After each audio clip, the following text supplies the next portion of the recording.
good evening, and welcome. All right, let me try that again.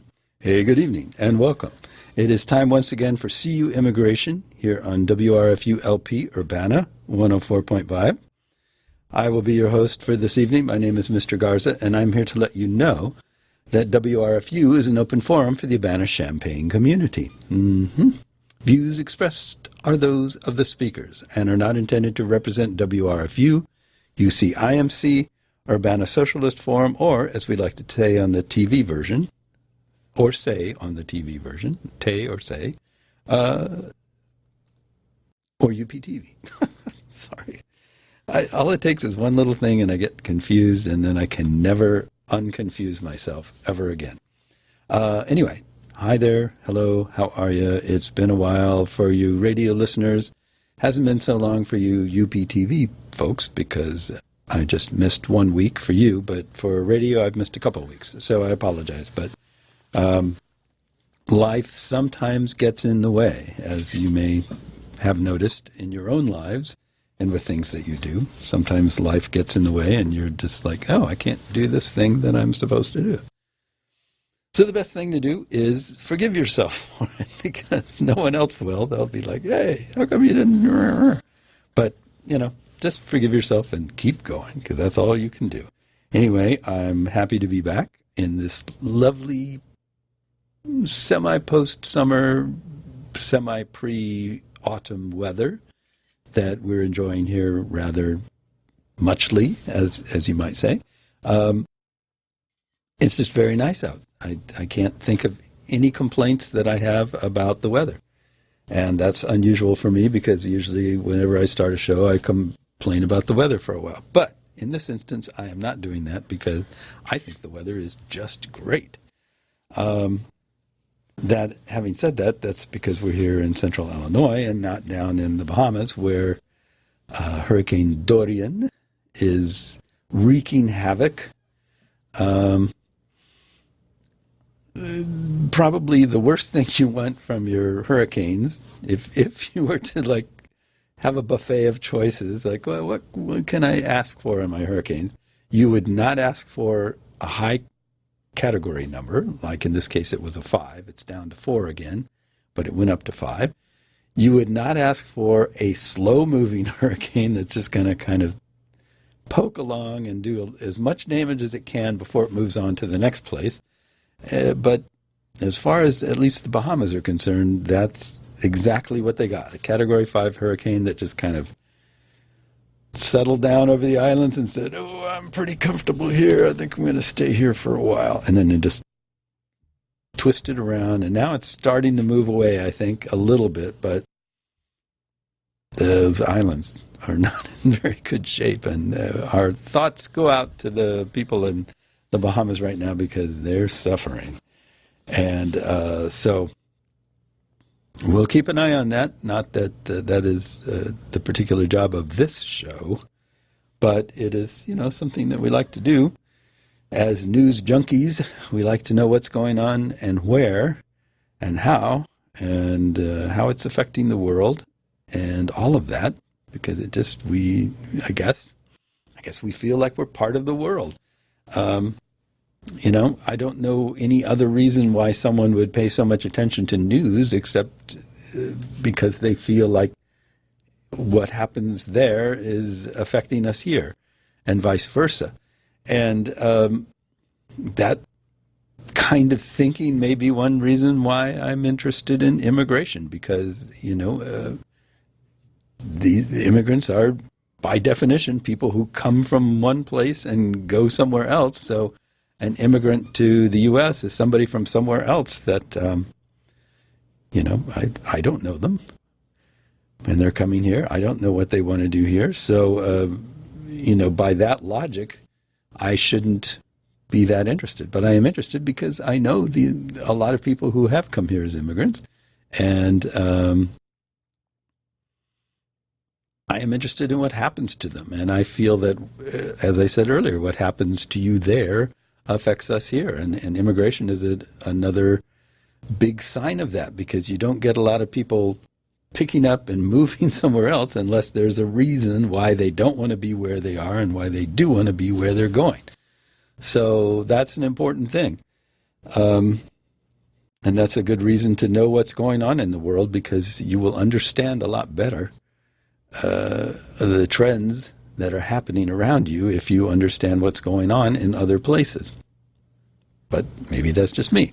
I spent this is Monday, I guess.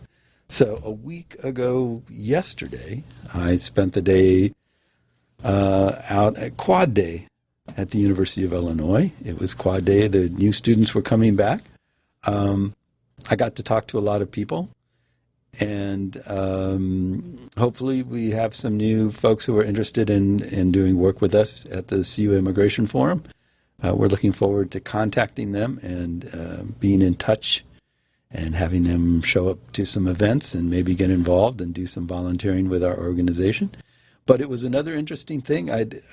If there were any consistency to the kinds of things people were saying, it was, I'm really interested in what's going on with immigration right now, and I want to do something that has an effect, that it brings a positive change, basically.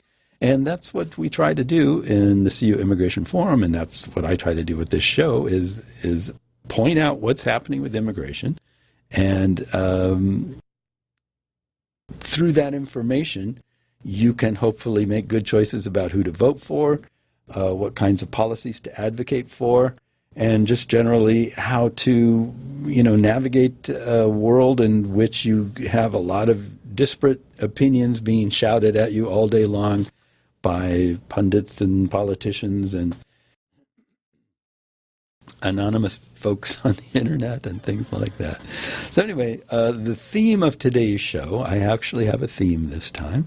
It is playing politics with people's lives. And as we've noticed over the years, if you've paid attention to this show or just read the news pretty consistently, immigration becomes a topic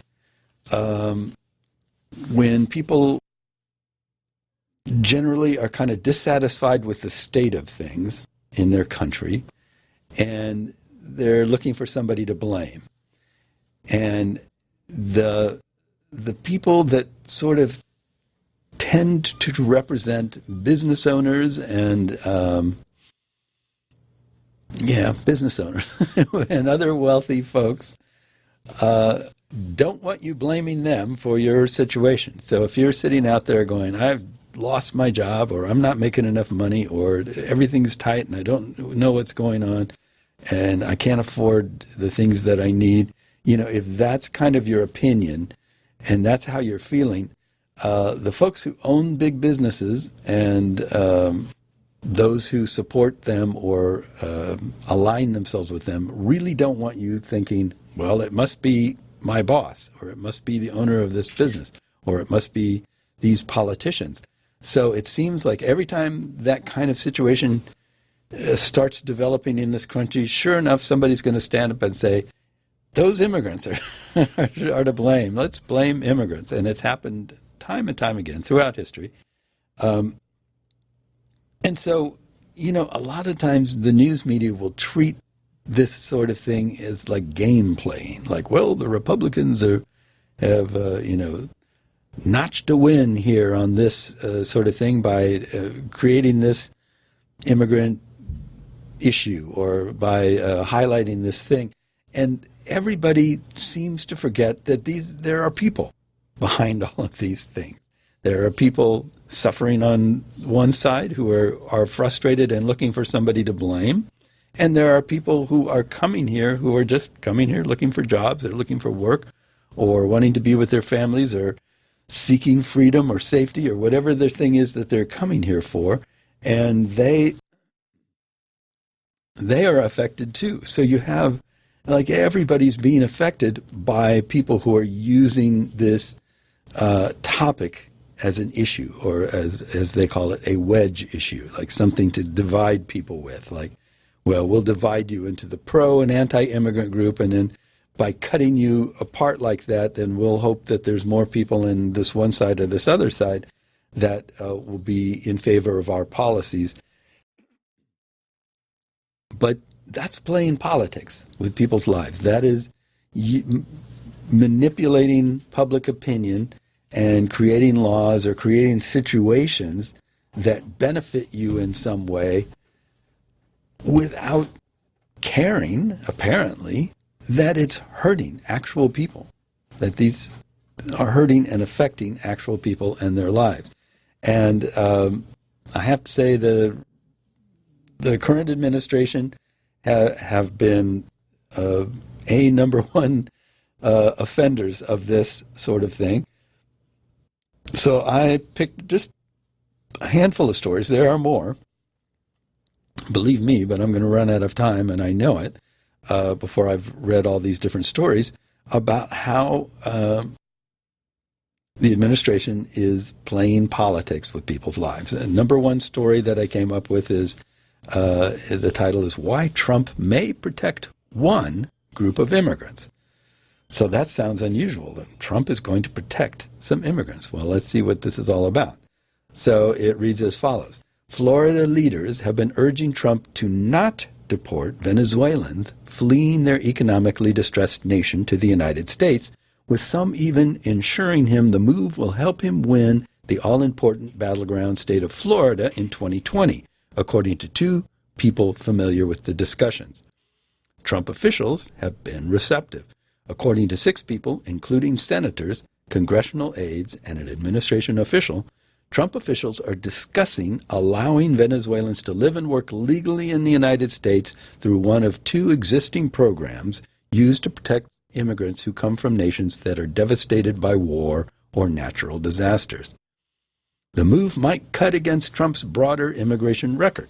The president has pushed to end the temporary legal status of other migrant groups in the U.S. and tried to nix legal protections for immigrants brought to the country illegally as children. But it could boost his political chances in 2020 as Trump works to oust Venezuelan strongman Nicolas Maduro. Offering such protections could play well with Hispanics in Florida, not just the state's visible Venezuelan American population, but like-minded Cuban Americans. It's a state Trump needs to win a second term, and although he narrowly won Florida in 2016, Trump's approval rating there has dipped dramatically since. It's good politics, said a top Florida Republican who talks to the president. I think it's going to happen. It makes sense on so many levels. Still, the move could anger Trump supporters who backed him in 2016 based on his vows to crack down on immigration by building a wall on the southern border and ending Obama-era programs that protected immigrants from deportation. In the past, immigrants who have fled their native countries and come to the United States are allowed to apply for protected status for 18 months at a time with the option to renew. But critics, including Trump, have argued that immigrants abuse the system by renewing repeatedly for decades, even though they don't become lawful permanent residents. Still, Trump relenting on this one issue likely wouldn't serve as a deal breaker for his backers, given the president's continued harsh rhetoric and actions on immigration. Even those who oppose Trump acknowledge that protecting Venezuelans through either the temporary protective status or deferred enforced departure programs would be a smart, good political move for the president as he tries to show he's not monolithic on the issue of immigration. Steve Schale, or Shale, or however you pronounce it, a Floridian who worked for Barack Obama's campaign and now backs former Vice President Joe Biden, a top Trump rival in the state, said the decision could help Trump win over enough voters to make a difference in a state where races are won and lost on small margins. Quote, Florida is an incredibly tight state, he said. It's about how you carve out a few points. Perhaps no state is more important to Trump than Florida. The nation's battleground state is home to several Trump resorts, including Mar-a-Lago, where he spends many weekends during the winter, more than 100 days so far since inauguration, and where 29 electoral votes are up for grabs in the 2020 presidential race. You can't win if you're a Republican without Florida, said the Republican close to Trump, and I think the campaign knows it. In June, Trump kicked off his re-election campaign at a boisterous rally in Florida, where the campaign and Republican National Committee already have 18 staffers and thousands of volunteers. "I am thrilled to be back in my second home," Trump told thousands of supporters gathered in Orlando. "That's what it is. It's my second home. In many cases, I think I could say it's my first home. If you want to know the truth, it's the great state of Florida." End quote. In 2016, a significant number of Cuban Americans in South Florida who tend to disproportionately vote Republican didn't back Trump after he ran against Florida Senator Marco Rubio, the son of Cuban immigrants, in the Republican presidential primary. But Cuban Americans heavily supported a pair of Florida Republicans who Trump endorsed last year, Senator Rick Scott and Governor Ron DeSantis. In 2020, Trump is looking to win over those voters. There's obviously a significant Venezuelan population, and the president's strong positions against those dictatorships in Cuba and Venezuela resonate tremendously with those populations. So we think we'll do very well there, said Trump campaign spokesman Tim Murtaugh. Democrats recognize that Trump is making a push for Hispanics and have launched a Spanish-language radio program to counter the Trump campaign's outreach to Venezuelan population. The White House did not respond to requests for comment. The Department of Homeland Security referred questions to the State Department. Now, of course, we cannot comment on internal discussions, a State Department spokesman said. However, we are focused on transformation in Venezuela and getting that country back on the road to stability for the benefit of all Venezuelans. The renewed push to protect Venezuelans came after Congress failed this summer to pass a bill to allow them to stay for 18 months in the U.S., with opportunities for extensions. More than 4 million Venezuelans have fled their country's turmoil in recent years, according to the United Nations. About 200,000 Venezuelans in the U.S. would be eligible for the bill's protections, according to a Congressional Budget Office review. "I definitely think there's a solution we can get to," said Representative Matt Gaetz, a vocal Trump surrogate and advisor. Rubio, Scott, and DeSantis have spoken directly to Trump about the issue, according to 3 of the 6 people. Scott also said he has made his case to Ken Cuccinelli, acting director of Citizenship and Immigration Services and one of the president's top advisors on immigration. "They can't go back," Scott said in a recent interview about Venezuelans. "They are in this ridiculous limbo. We've got to do something to take care of them." Another option the Trump administration is considering is a policy that would be an alternative to the more formal TPS program, basically limited enforcement on Venezuelans who are here, according to a source close to Scott. Rubio and Scott deny that political considerations have entered any discussions about the situation. But 2 people familiar with the administration's discussions say some officials have tried to persuade Trump in part by highlighting the political benefits. "Politically, I don't think there's a downside," said former Florida Republican Congressman David Jolly, an outspoken Trump critic. "The political impact would be marginal at best, but Florida elections are decided at the margins." In recent months, Trump has made toppling Maduro one of his top foreign policy proposals. In January, he recognized opposition leader Juan Guaido as the country's legitimate interim president. Since then, he has hit Maduro and his associates with severe economic sanctions and even floated the possibility of military action. Obviously, there is a large Venezuelan community in Florida, but how can you on one hand have foreign policy that says Maduro is a genocidal thug starving the people of Venezuela and at the same time send people back, said a person familiar with the matter. Secretary of State Mike Pompeo and Elliot Abrams, the State Department's special envoy for Venezuela, have been urging Trump to take action. Even Stephen Miller, Trump's senior policy advisor and most influential advocate for stricter immigration policies, has accepted that it will happen, according to one person familiar with his thinking. The TPS program, which Congress created in nearly 3 decades ago, I don't think that's right. I think the word "in" shouldn't be there, but it's there anyway. I'm going to read without it. The TPS program, which Congress created nearly 3 decades ago, has allowed more than 300,000 immigrants from about a dozen countries to legally remain in the United States.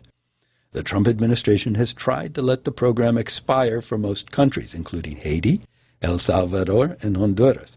But a federal judge in California temporarily stopped the government from terminating the program for some countries. Trump has long called on Congress to address the issue.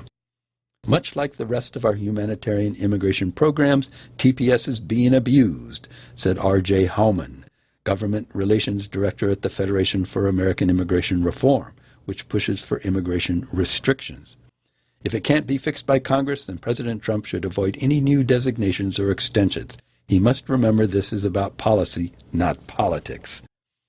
So, if you noticed in reading that, the entire way this was written was about gamesmanship and who's going to get a better position against whom, and who's manipulating who the right way or the wrong way.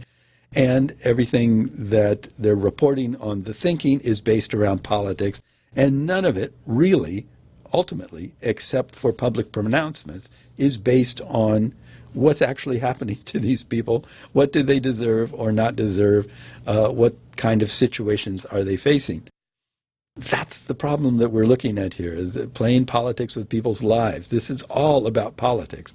And very little, if any of it, is about how actual people are affected, except the optics of the situation, except in terms of how it looks to people, or how it sounds, or how it plays to a certain constituency.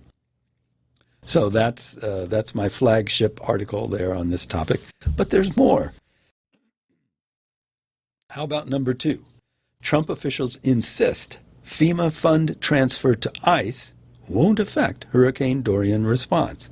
Okay, so we had Hurricane Dorian. We were talking about that earlier. Well, apparently, you'll hear. I'll read this first, and then we'll talk about it. This is very short. So the acting heads of the Department of Homeland Security and FEMA said on Sunday that the Trump administration's decision to transfer $155 million from FEMA's disaster relief fund to ICE won't hinder the administration's response to Hurricane Dorian, a Category 5 storm headed for the U.S. Acting DHS Secretary told This Week host Martha Raddatz that no money has been moved yet from the fund to help ICE run its migrant detention facilities at the border.